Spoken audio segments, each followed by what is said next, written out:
नमस्कार, मैं रोहित झा।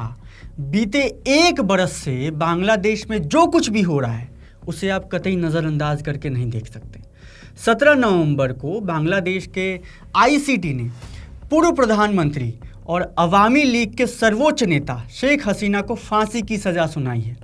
फैसले के बाद कोर्ट रूम का गलियारा तालियों से गूंज उठा। With only one sentence, that is sentence of death. हालांकि हसीना ने इस फैसले को फर्जी और पूर्व नियोजित ट्रिब्यूनल का हिस्सा बताया और कहा कि यह फैसला गैर चुनी हुई सरकार में बैठे चरमपंथी ताकतों के बेशर्म और हत्या के इरादे को पूरी तरह सामने ला देता है। आपको ध्यान हो कि अगस्त 2024 में छात्र आंदोलन के बाद शेख हसीना के देश छोड़कर भागने के बाद नोबेल पुरस्कार विजेता मोहम्मद यूनिस के नेतृत्व में अंतरिम सरकार बनी। लेकिन जब यूनिस सरकार ने सत्ता संभाली तो बांग्लादेश में कट्टरपंथी ताकतें बढ़ने लगी। सैकड़ों की संख्या में पत्रकारों को गिरफ्तार कर उन पर मुकदमे किए गए और बांग्लादेश में भारत विरोधी आवाज़ें चौतरफा फैल चुकी है। इसके साथ ही बांग्लादेश की पाकिस्तान के साथ नज़दीकियां भी भयानक रूप से बढ़ी। इसको आप नोट करते हुए चलिए। पाकिस्तान और बांग्लादेश ने हाल ही में एक समझौता भी किया है जिसके तहत दोनों देशों ने डिप्लोमेटिक और ऑफिशियल पासपोर्ट रखने वाले नागरिकों को वीज़ा फ्री एंट्री देने का निर्णय लिया है। यानी अब पाकिस्तानी अधिकारी बांग्लादेश की सरजमी पर बिना किसी वीज़ा के आ जा सकेंगे।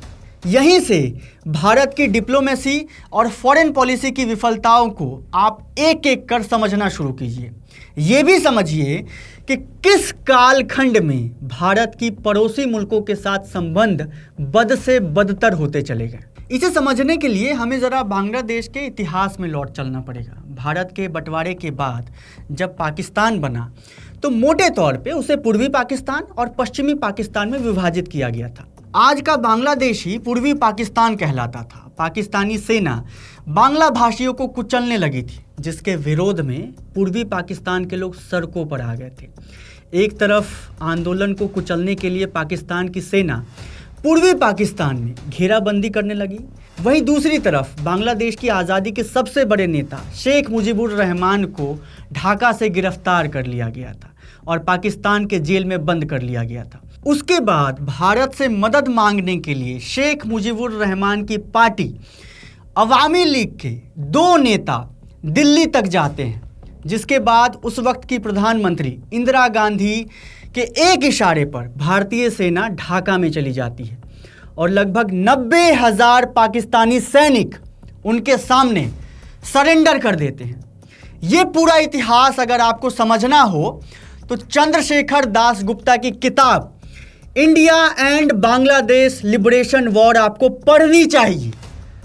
तब आपको पता लगेगा कि कैसे जब शेख मुजीबुर रहमान पाकिस्तान की जेल से रिहा हुए तो ढाका जाने से पहले वो दिल्ली उतरते हैं और बांग्ला में भाषण देकर भारत सरकार का शुक्रिया अदा भी करते हैं। एक वो दिन था और एक आज का दिन है जब बांग्लादेश उसी से हाथ मिला रहा है जिससे वह आज़ादी की एक लंबी लड़ाई लड़ चुका है।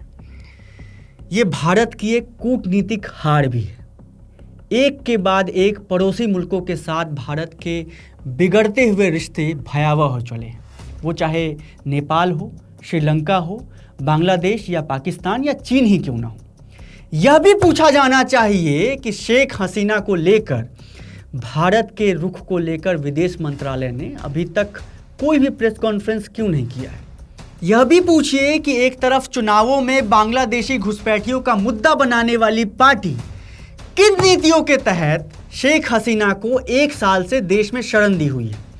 भारत जितना अपने आसपास कट्टरपंथ से घिरता जाएगा उसकी भयावहता से देश अछूता कभी नहीं रह पाएगा। विदेश नीतियों पर सवाल पूछिए। ये काम सिर्फ नियंत्रित तापमान में बैठे बढ़िया अंग्रेजी पतलून पहने एंकरों का नहीं है। देखते रहिए विट्टी चोखा। शुक्रिया।